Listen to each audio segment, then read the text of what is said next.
Picture this. You're standing on a dusty field trying to pick a 10-person softball team from a group of 11 men and 13 women. You make your very first pick. It's a woman. Now think about this. What just happened to the mathematical probability of picking a man next? It changed, instantly. Why? Because that first person you picked, they're gone. They're no longer in the lineup. And this is the exact moment where so many people just get probability completely wrong. They treat every single situation like flipping a coin, where the odds just magically reset every single time. But in the real world, like in our softball scenario, once a person is picked, they are gone. The pool actually shrinks. So the odds are constantly shifting with every single decision you make. This simple contrast is actually the entire foundation of what we're looking at today. In statistics, we basically live in two different worlds, with replacement and without replacement. Think of it like a deck of cards. If you draw a card, look at it, and put it right back in the deck, that's with replacement. The odds stay exactly identical for your next draw. But if you draw that card, slide it into your pocket, and then draw again, well, that is without replacement. Your second draw is now completely dependent on whatever happened in that first draw. So by the end of this explainer, you're going to completely master the math behind this shifting reality. We're going to conquer the hypergeometric distribution together. You'll understand its core rules, the exact formula behind it, and honestly, the best part, how to actually apply it to real, everyday scenarios without second-guessing yourself. Let's get into it. All right, like any solid mathematical concept, the hypergeometric experiment has some strict ground rules, 5 of them, to be exact. Let's walk through them. First, you have to be taking a sample from exactly 2 distinct groups, like men and women, or maybe defective and non-defective items. Second, you are uniquely concerned with just one of those groups, which we call the group of interest. Third, and this is massive, you sample without replacement. Fourth, because you aren't putting items back, each pick is dependent, not independent. And fifth, because they aren't independent, you're absolutely not dealing with Bernoulli trials. So, the crucial point here is rule number 3, without replacement. Honestly, this is the absolute beating heart of the hypergeometric distribution. If you take away only one single thing from the start of this explainer, it should be this. The very second you pull an item from the pool and keep it out, you have fundamentally altered the entire probability universe for the next selection. Let's make this super visual. Imagine a massive glass candy dish just sitting right in front of you. Inside, there are 100 jelly beans and 80 gumdrops. Now, let's say you absolutely love gumdrops, so you close your eyes and just grab a massive handful of 50 candies. What's the probability that exactly 35 of those 50 candies are your beloved gumdrops? In this setup, our group of interest is those 80 gumdrops. The second group is the 100 jelly beans. And your sample? That's the 50 total candies you just grabbed. Now, right about here is usually where someone raises their hand and asks, wait a second, success or failure?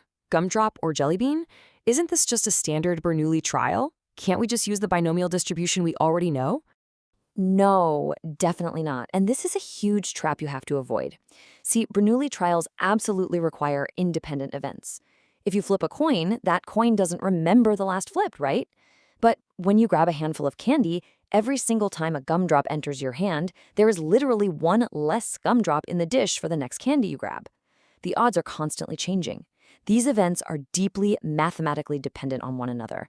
Let's see how this plays out in a high-stakes, real-world scenario. Quality control. Suppose a shipment of 100 highly expensive laptops arrives at a store. We know, mathematically speaking, that 10 of these laptops are defective, which means 90 of them are totally fine. An inspector randomly chooses 12 laptops to test. What is the probability that, among those 12, at most 2 are defective? Okay, before we even think about crunching the numbers here, we have to define our variables. In statistics, we're constantly talking about finding X. So take a second and ask yourself right now, what exactly is X in this laptop inspection scenario? Well, X is our random variable. It represents the exact number of items we pull from our group of interest. In our quality control example, we're specifically trying to find those defective laptops. So X is the number of defective laptops we happen to find in our sample of 12. Because there are only 10 defective laptops in the entire shipment, X can take on any value from 0 all the way up to 10. You could find 0 duds, or you could somehow have the worst luck ever and draw all 10. Now, let's look at how we actually write this out formally. If you look in a stats textbook or on an exam, you're going to see this notation. X, a little tilde, and then H, open parentheses, R, B, N. Read aloud, this translates to X is a random variable that follows a hypergeometric distribution with parameters r, b, and n. Look, do not let these letters intimidate you. They just represent exactly what we've been talking about this whole time. Let's break them down real quick. First up is R. The parameter R stands for the total size of your group of interest. So going back to our previous examples, R would be the 80 gumdrops you really wanted, or R would be the 10 defective laptops the inspector is hunting for. It's just the total size of the target group inside the entire pool. Next is B, and parameter B is quite simply the size of the other group, the rest of the pool. So if R is the 80 gumdrops, B is the 100 jelly beans. If R is the 10 defective laptops, B is the 90 perfectly good laptops. Basically, R plus B will always give you the total population of items you're drawing from. And finally, we have N. The parameter N is the total size of your chosen sample. Like, how many items are you picking out of the pool overall? Remember, this is different from the total population.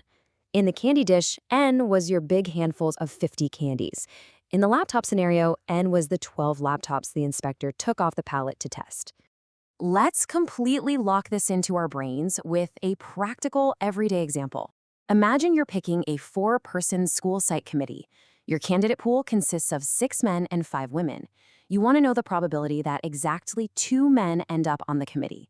Here, our group of interest is men, so R is 6. The second group is women, so B is 5, and we're choosing a total of 4 people, making N equal to 4. Mathematically speaking, X follows a hypergeometric distribution of 6, 5, 4. Now, you could easily use a calculator or a program like Excel to find the exact probability of getting exactly 2 men, which, spoiler alert, happens to be about 45%. But I want to pivot to a much more practical question here. Before you even draw the names from a hat, how many men do we actually expect to end up on this 4-person committee, on average? To figure that out, we use the expected value or mean formula for the hypergeometric distribution. And honestly, it is beautifully simple. The mean, which is represented by the Greek letter mu, equals n multiplied by r, all divided by the total population, which is r plus b. Let's plug in our committee numbers. We multiply our sample size of 4 by the 6 available men. That gives us 24. Then we just divide that by the total number of people, which is 6 plus 5, or 11. 24 divided by 11 gives us 2.18. This is our expected value. It literally means that if we randomly selected this 4-person committee over and over and over again from this exact group, on average, we would expect to see about 2.18 men on the committee each time. It perfectly grounds our probability in reality. And that right there, that's the aha moment where the math translates directly into real life. All right, let's wrap this up and summarize exactly what we've conquered in this explainer. You now know that to use a hypergeometric distribution, you absolutely must have 2 distinct groups. You have to be sampling without replacement, which creates dependent events where the odds are constantly shifting. You know how to read and write the standard notation. X follows H of R, B, N. And you know exactly how to calculate what outcome to expect using the mean formula. You have officially mastered these core concepts. But before you go, I want to leave you with one final kind of provocative thought. We know that pulling a few items out of a small pool drastically changes the odds. But what if you're sampling from a population of hundreds of millions? If you pull out 10 items without replacement, does it really change the odds enough to matter? At what point does a hypergeometric distribution start acting exactly like a binomial distribution? Think about that for a second.